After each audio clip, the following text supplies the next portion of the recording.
नमस्कार. आरआरसी नेटवर्कच्या लेटेस्ट बातमीपत्रात आपले स्वागत. अशा आहेत आजच्या हेडलाईन्स. हेडलाईन्स प्रस्तुत करता Marcus the readymade multibrand showroom. सर्वोत्तम quality, fresh stock, latest designs, reasonable rate. LRT college road, Raghuvanshi मंगल कार्यालय के बाजू में, अकोला. विजेच्या बिलापासून सुटका मिळण्यासाठी आयुक्तांचा पुढाकार. नायगाव डम्पिंग ग्राउंडवर होणार सौर ऊर्जा प्रकल्प.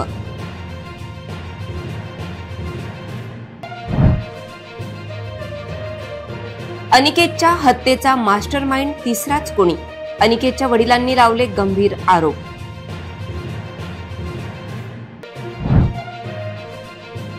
भाडेवाढीने एसटी कडे प्रवाशांची पाठ. रेल्वे व खासगी वाहनांनी सुट्ट्यांमध्ये प्रवास.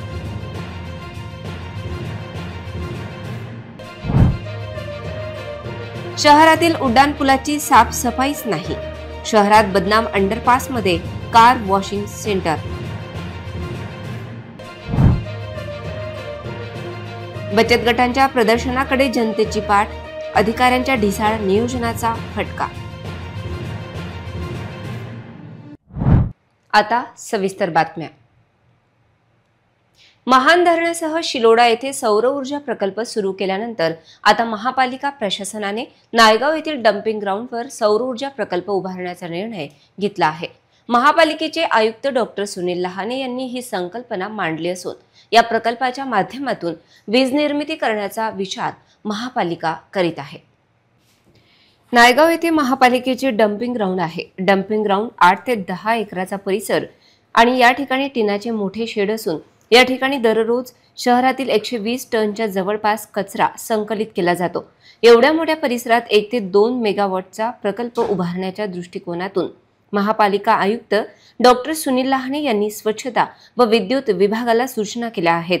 त्यामुळे विद्युत विभाग लवकरच सौर ऊर्जा प्रकल्प उभारण्यासाठी आवश्यक असलेला प्रस्ताव तयार करणार असून हा प्रस्ताव लवकरच प्रशासनाकडे पाठवण्यात येईल. शासनाने प्रस्ताव मान्यता दिल्यानंतर सौर ऊर्जा प्रकल्पाच्या कामास प्रत्यक्षात सुरुवात करण्यात येणार आहे. या वीज निर्मितीतून महापालिका शहरातील पथदिवे आणि महापालिका इमारतीचे विजेचे बिल वाचवू शकते.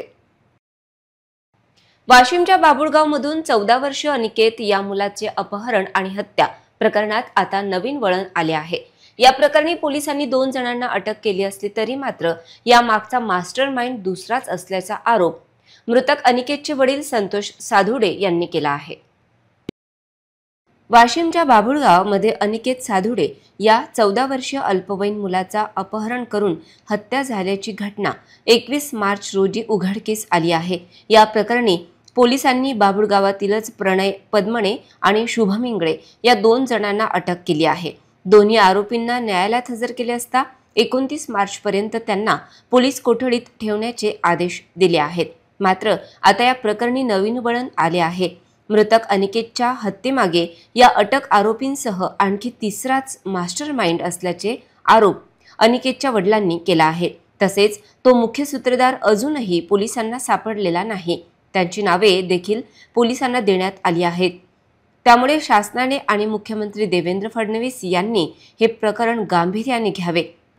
तसेच या प्रकरणाची CBI किंवा CID कडून उच्चस्तरीय चौकशी करण्यात यावी. यातील मास्टरमाइंडला अटक करून प्रकरण फास्ट ट्रॅक कोर्टात चालवून कठोर कारवाई करण्याची मागणी मृतक अनिकेतचे वडील संतोष साधुडे यांनी केली आहे.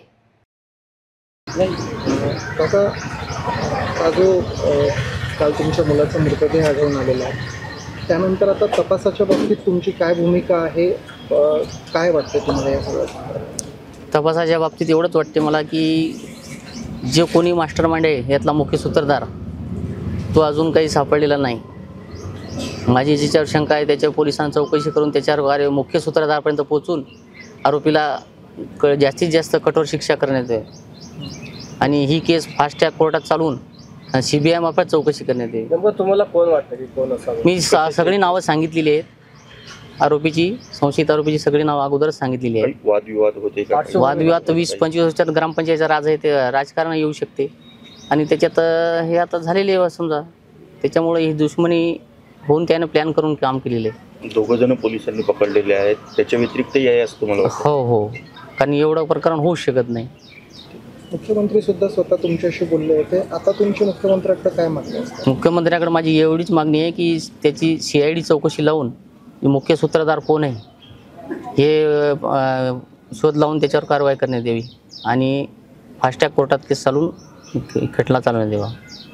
रेल्वे आणि खासगी प्रवासी वाहतूकदारांमार्फत माफक दरात प्रवास होत असेल तर एसटी महामंडळाच्या खटारा बसेसमध्ये कोण बसेल अशी चर्चा रंगली आहे. त्यामुळे एसटी महामंडळाचे रोज लाखोंचे नुकसान होत आहे. महाराष्ट्र राज्य मार्ग परिवहनच्या एसटी प्रवासी भाड्यात वाढ होऊनही अपेक्षित उत्पन्न मिळविण्यात प्रशासन हतबल ठरले असून गतवर्षीच्या तुलनेत प्रवासी संख्येत प्रतिदिन लाखांनी प्रवासी संख्येत घट झाल्याचे स्पष्ट होत आहे. अलीकडे 14.95% अशी मोठी भाडेवाढ केली असली तरी गेल्या वर्षीच्या मार्च महिन्यातील 1 ते 18 मार्चची एकूण आकडेवारी व त्याच कालावधीतील यावर्षीची आकडेवारी तपासली तर भाडेवाढीनंतर ठरवून देण्यात आलेल्या उद्दिष्टापर्यंत एसटी महामंडळ पोहोचलेच नाही. भाडेवाढ करूनही अपेक्षित उत्पन्न मिळालेले नाही. त्यात एसटी महामंडळ प्रवाशांच्या सोयीसाठी कुठलीही उपाययोजना करत नसल्याची प्रवाशांची ओरड कायम आहे. शहरातील उड्डाणपूल स्वच्छतेसाठी कंत्राटदार नियुक्त करूनही वेळोवेळी उड्डाणपुलाची स्वच्छता होत नसल्याने रेडियम व दोन्ही कडेला असणारी रेषा धुळीने माखली असून या उड्डाणपुलावर सुरक्षेच्या दृष्टीने बसविण्यात आलेले रेडियम आहेत की नाही असा सवाल उपस्थित होत आहे.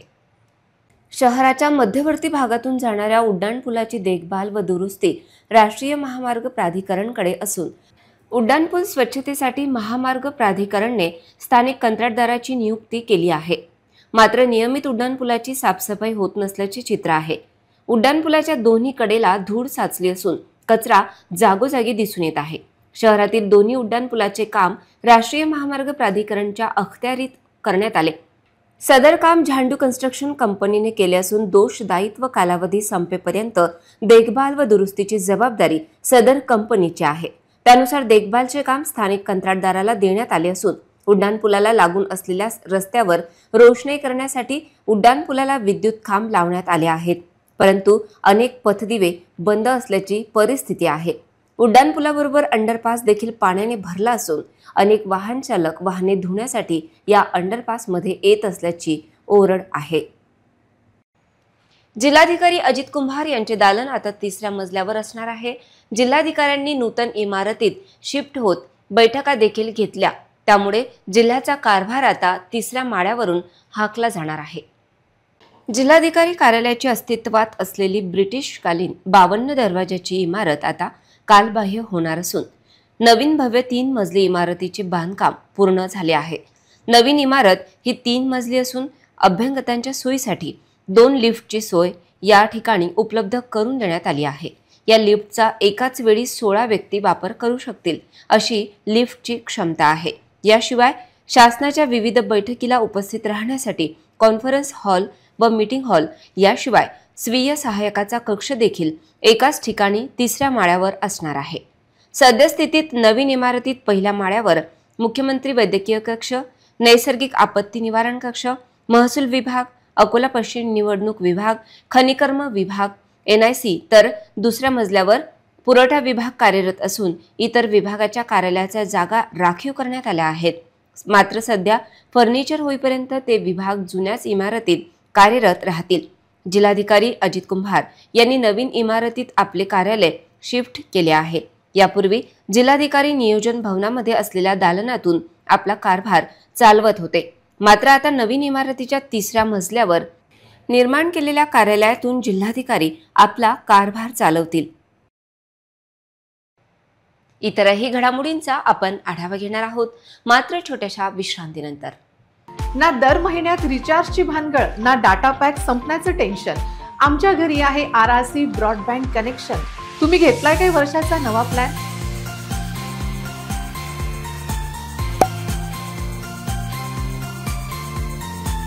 विश्रांतीनंतर पुन्हा एकदा तुम्हा सर्वांचं हार्दिक स्वागत. अमृत योजनेअंतर्गत शहरातील 5 खदानींचे सौंदर्यीकरण केले जाणार आहे. यापैकी 2 जागांच्या सौंदर्यीकरणासाठी महापालिकेला 8 कोटी रुपयाचा निधी प्राप्त झाला आहे. शिवर तलावाच्या सौंदर्यीकरणाची निविदा भरल्या गेल्या आहे, पण त्यास मंजुरी मिळत नसल्याचे चित्र आहे. अमृत योजनेअंतर्गत यापूर्वी ग्रीन स्पेस हरित क्षेत्र तयार करण्यासाठी निधी देण्यात आला होता, तर आता वॉटर बॉडी आदींचे सौंदर्यीकरण करण्याचे काम केले जाणार आहे. महापालिकेने या अनुषंगाने दक्षिण झोनमधील जेतवन नगर धोबी खदान 1, जेतवन नगर धोबी खदान 2, पूर्व झोनमधील शिवर तलाव, शिवर स्मशानभूमी तलाव व कापशी तलाव या जागांच्या सौंदर्यीकरणासाठी 24 कोटी रुपयांचा प्रस्ताव शासनाकडे पाठवला होता. यापैकी जेतवन नगरमधील धोबी खदान 1 साठी 4 कोटी तर शिवर तलाव सौंदर्यीकरणासाठी 4 कोटी असा 8 कोटी रुपयाचा निधी मंजूर झाला आहे. पण शिवर तलाव सौंदर्यीकरणाचे काम जेतवन नगरसाठी थांबवून ठेवण्यात आले आहे. नेमके या कामासाठी कोण कमिशन मागत आहे असा प्रश्न यानिमित्त चर्चेला जात आहे. अकोल्याच्या शिवणी परिसरातील क्रांतीनगरमध्ये दिलीप मल्हारी अडिलकर व त्याच्या मित्राला गुंड प्रवृत्तीच्या 7 अनोळखी युवकांनी रात्रीच्या वेळेस मारहाण करून अपहरण केले. मजुरीचे पैसे का मागितले या कारणावरून 2 मजुरांना घरात घुसून बेदम मारहाण करण्यात आली. या घटनेमुळे MIDC पोलीस स्टेशनच्या कार्यप्रणालीवर प्रश्नचिन्ह निर्माण होत आहे. MIDC पोलीस स्टेशनच्या हद्दीत मोठ्या प्रमाणात गुंड प्रवृत्तीच्या युवकांचा वावर आहे. इतकेच नव्हे तर गुन्हेगारी वाढलेली दिसते. कालची घटना घडल्यानंतर दिलीप अडिलकरच्या आईने पोलीस स्टेशनमध्ये जाऊन तक्रार दिली असून आरोपीचा शोध पोलीस घेत आहेत. या भागात वाढत असलेल्या गुन्हेगारी घटनांना लगाम लावण्यात यावा अशी मागणी परिसरातील नागरिक करीत आहेत.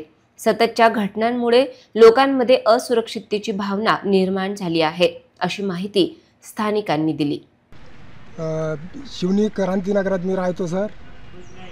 तिथं माझा मुलगा अक्षय मस्के त्यानं कामाला नेलं होतं तिकडं आणि काम करून घेतलं आणि पैशाकरता चकू लागला 2-3 महिन्यापासून. तर माझा मुलगा दिलीप नावाचा आहे, तो पैसे मागू लागला. तर या अक्षय मस्केनं माझ्या पोरावर हमला केला आणि मारझोड केली आणि त्याच्या संग 7 जण होते. त्या 7 जणांनी यानं एका ऑटोमध्ये तिथून गायब केलं, तिथून घेऊन गेले कुंकड. तर रातपणापासून पता नाही सर. रातच्या 12 वाजता गायब केलं सर. तर सरकारनं माझ्या मुलाची काळजी घेण्यात यावं एवढी माझी विनंती आहे सर. अकोला जिल्ह्यातील मूर्तिजापूरमधील काश्मीरा मेडिकल शॉपमध्ये शटर तोडून चोरी झाली होती. चोरी करणाऱ्या त्या चोरट्यास पोलिसांनी जेरबंद केले आहे. त्याच्याकडून रोख रकमेसह मुद्देमाल जप्त करण्यात आला आहे. काश्मीरा मेडिकल शॉपचे शटर तोडून अज्ञात चोरट्यांनी 12,000 रुपये, चेकबुक व 1 मोबाईल असा मुद्देमाल चोरून नेला होता. तसेच चोरी करताना संपूर्ण प्रकार CCTV कॅमेऱ्यामध्ये कैद झाला होता. या प्रकरणी चोरट्याला अटक केली असून सतीश कोलते असे या चोरट्याचे नाव आहे. गेली काही महिने मूर्तिजापूरमध्ये चोरांनी हैदोस घातला आहे. दुकाने, घरफोडी तसेच चेन स्नॅचिंगच्या घटना घडल्या. त्यांचा शोध लावण्यात स्थानिक पोलीस यशस्वी ठरतील का अशी विचारणा होत आहे. इतरही घडामोडींचा आपण आढावा घेणार आहोत, मात्र छोट्याशा विश्रांतीनंतर. पेट्रोलचे वाढले दर, गॅस सिलेंडरच्या वाढल्या किमती, जीवनावश्यक वस्तू असो की कपडे यांचे देखील वाढले दाम. अकोल्यात पहिल्यांदाच इतर टेलिकॉम कंपन्यांपेक्षा स्वस्तात internet broadband connection RRC network private लिमिटेडद्वारे स्वस्तात इंटरनेट कनेक्शनच्या संधीचा फायदा घ्या आणि बचत करा. निम्म्या पैशात मिळवा internet broadband connection RRC network private limited.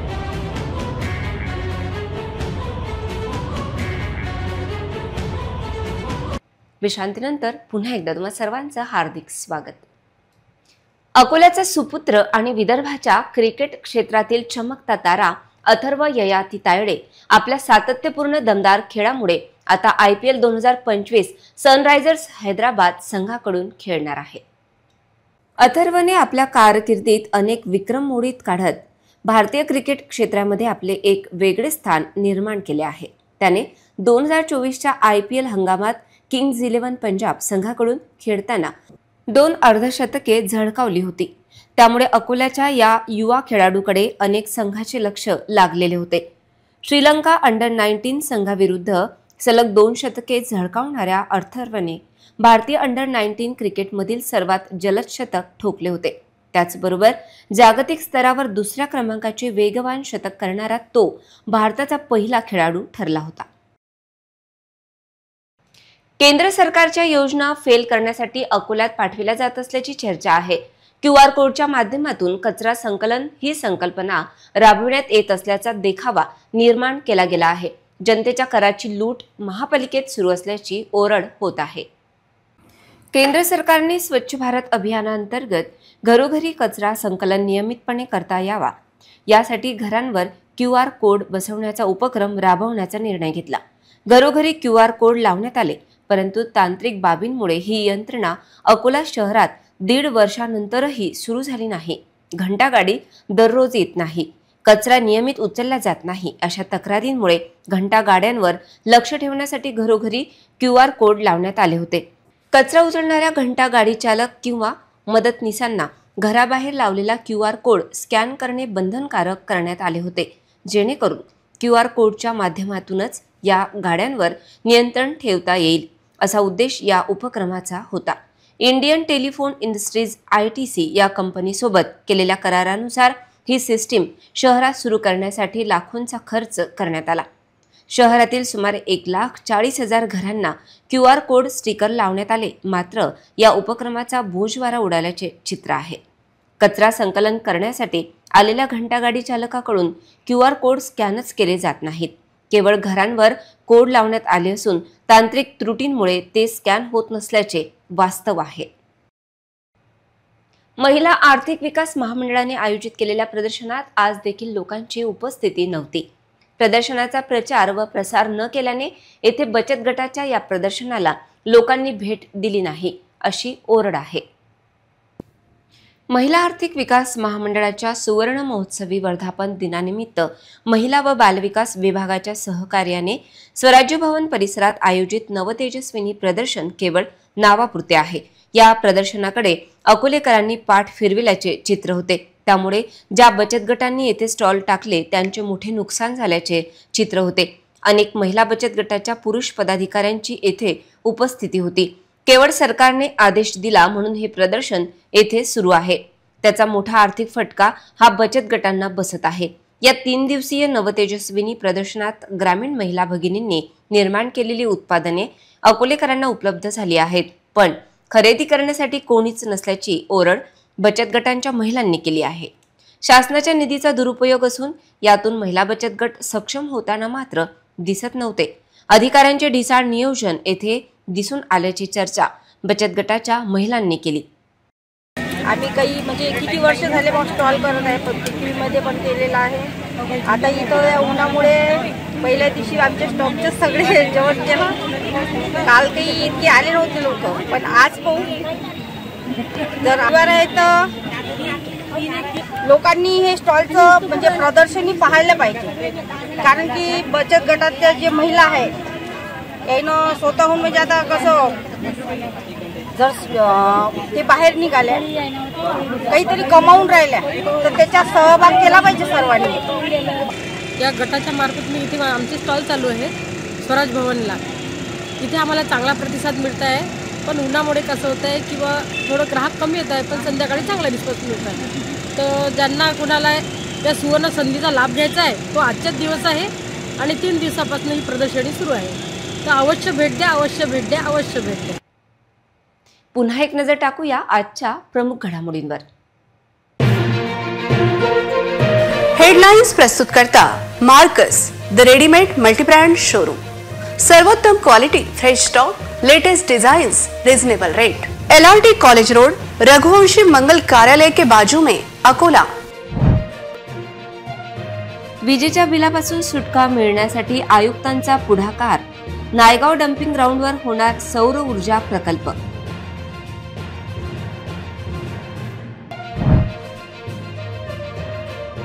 अनिकेतच्या हत्येचा मास्टरमाइंड तिसराच कोणी. अनिकेतच्या वडिलांनी लावले गंभीर आरोप.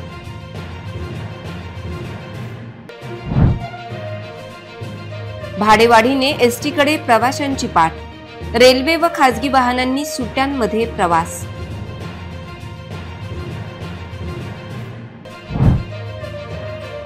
शहरातील उड्डाणपुलाची साफसफाईच नाही.